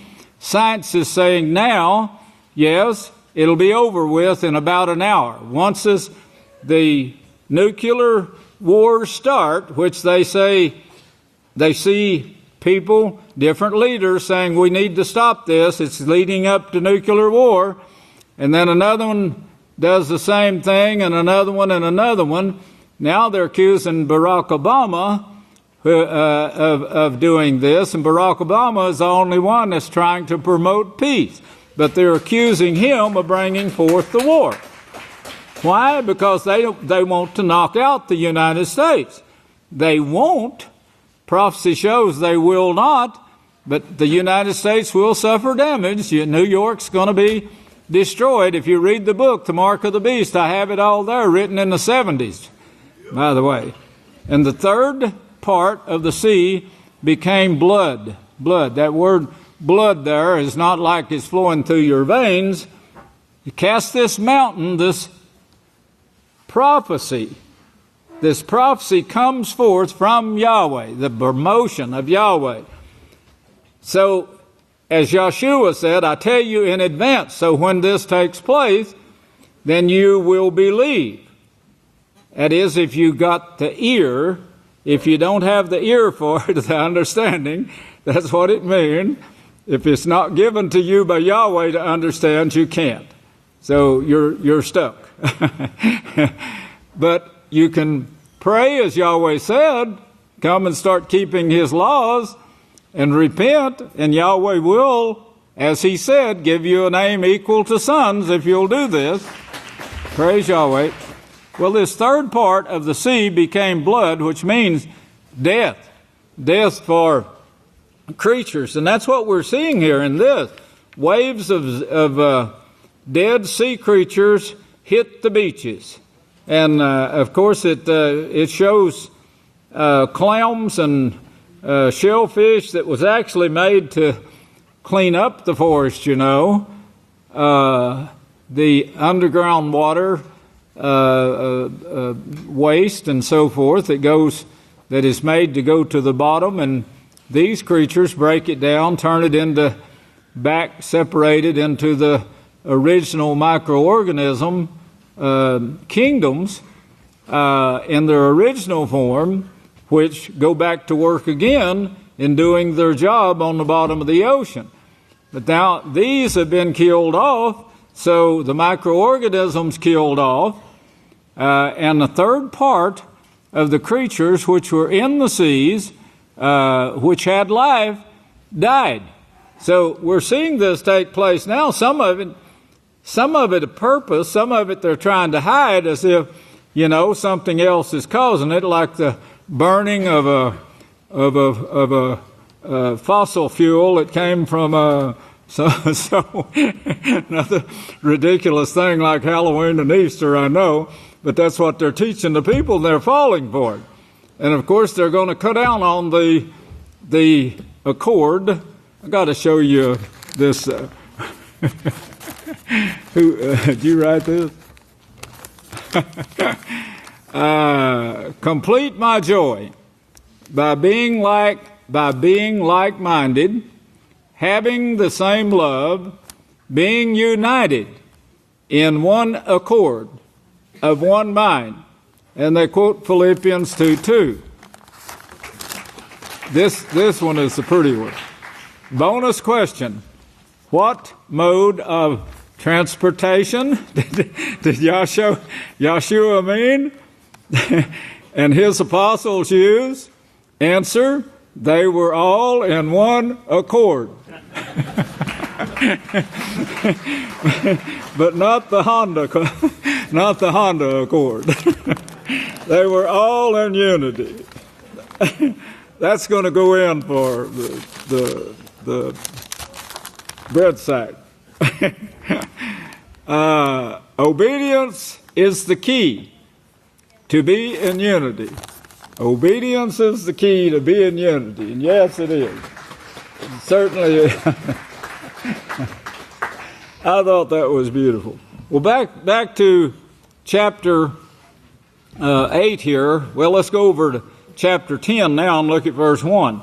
Because this is being brought about right now, and you can see it in bits and pieces, but you'd never understand that Yahweh is showing you how near we are to the very end here, and what is actually taking place in the time of the two witnesses. Because the seventh work of Yahweh, and the two witnesses, one left now, as Yahweh shows from the time he died clear on through, as you saw in the birth records and so forth that great Kohan Eliyahu Hawkins brought out last week, I believe it was, or week before. But here in chapter 10 and verse 1, he says, and I saw another Moloch, or if you look up the word, it's the same, has the same messenger come down from heaven. That is, he is one of them that stands before Yahweh, and the work, it's time for that work to come to the actual person that was born in the ends of the earth and taught by a woman and raised up to love the Scriptures, and Yahweh gives to them the knowledge, the wisdom of these Scriptures to bring this message from heaven, as you see in verse 1, comes down from heaven. That's the way Yeshua described himself. If you remember, he's the manna that came down from heaven. Well, you're the manna right now. You're the light of the world, or the manna that is now being fed to the earth. The world don't know what this manna is, but they are drinking it in, some of them, and about 2 billion is going to be called.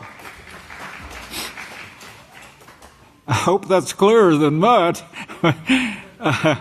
And I saw another, the same, it's the seventh work is what this involves here, come down from heaven, clothed with a cloud and a rainbow. A rainbow. That you should remember what went on at the feast with the rainbow and so forth. Verse 1, and he had a little book, and he was told to open this and eat it, and then to learn it, because he was going to have to start teaching it.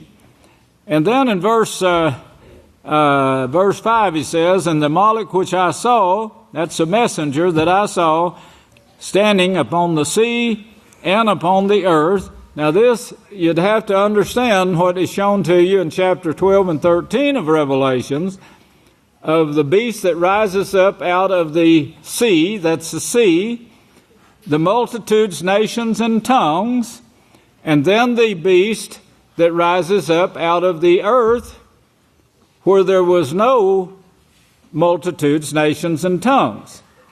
I've shown you that before many times, but I'll cover it again probably. But he's standing with one foot on each and lifted up his hands. There's another clue to the puzzle. If you remember Daniel 12, he talked to the man clothed in linen, and he lifted up his hands and vowed. So it gives you a clue as to who he's talking about. Chapter 12 of Daniel and verse 7, I do believe. And vowed by him who lives forever, who created heaven and the things which are in it. Yes, we teach that Yahweh, we know that Yahweh created heaven and earth. We know it for a fact. and the earth, you know, the scientists are now learning things that we knew was factual 40 years ago and told it. And we know this. We know how Yahweh created the earth. We know why he created the earth. And we know he doesn't lie because his word comes to pass. We know the prophets of Yahweh because their words come to pass. That's how you know it. Besides that, Yahweh has made it easy for you. He's put it all in one book of his prophets. He didn't let any of the other prophets go into that book. The book of Yahweh. And this that's the one thing that intrigued me about the number in Scripture by Bullinger. You know, it shows that they actually were revealed this. And that's the reason I bought the book. I could see that Yahweh put it there for his house. And that's when I first started dealing with numbers and seeing the wonderful things that Yahweh showed there. But he actually proved that if one thing was added, a book was added to that, it wouldn't be there. That it would ruin the whole numbering system. Now, they could change paragraphs and words and things like that. But that numbering system covers that whole book, but nothing but the book. And that's the fact, and he shows it. Well, anyway, and the earth and the things that are in it, and the sea and the things that are in them, that there should be time no longer. Or as the Diglot says, that the time shall be no longer delayed. So he's showing you the closeness of this when you see this death taking place. And then, of course, verse 7 shows you the last messenger and said, but in the days of the voice of the seventh Moloch, which you saw back over here, started explaining about this and still going, the seventh Moloch, when he begins to sound, the great secrets of Yahweh will be finished, because Yahweh reveals secrets. And that's what we're doing now, is revealing the secrets, keeping the two-edged sword guarding the way to life, keeping it from taking away the deception, cutting away the deception, with this two-edged sword, which is my tongue, was Yeshua's tongue, your tongue, the whole house of Yahweh, but we're guarding the way to the tree of life so they won't pull you off into left field and get you going back to Satan again.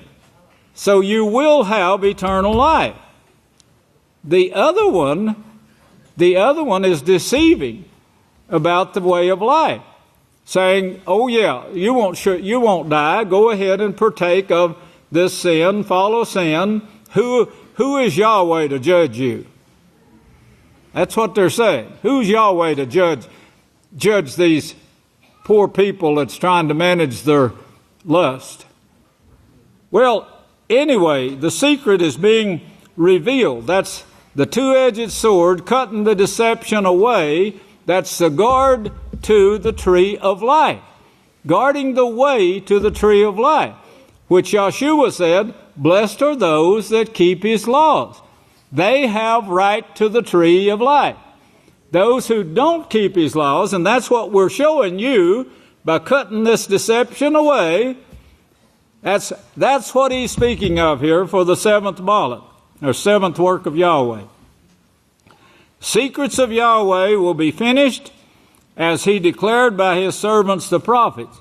And Hebrews then shows then that I didn't get very far here, but anyway, chapter 11 then shows after this, and after the eating and learning the books, then you must prophesy to all these nations. Then he shows the two witnesses that he appointed to prophesy to the nations. That's in chapter 11. We haven't finished with chapter 10 here yet, but I'll try to take up with that when we come back. Please remember, Yahweh created the doctors. That is, he created mankind. People come to Yeshua that has suffered many things from many doctors.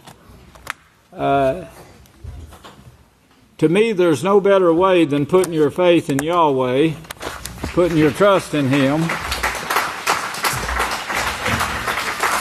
And he plainly tells you, he who seeks to save his life shall lose it, but he who doesn't, he who don't go off to Baal worshipers will save it. I'm not telling you what to do. I'm telling you what Yahweh says, that you can trust him. You can trust him. If you want eternal life, you better, because the Satan don't give you eternal life.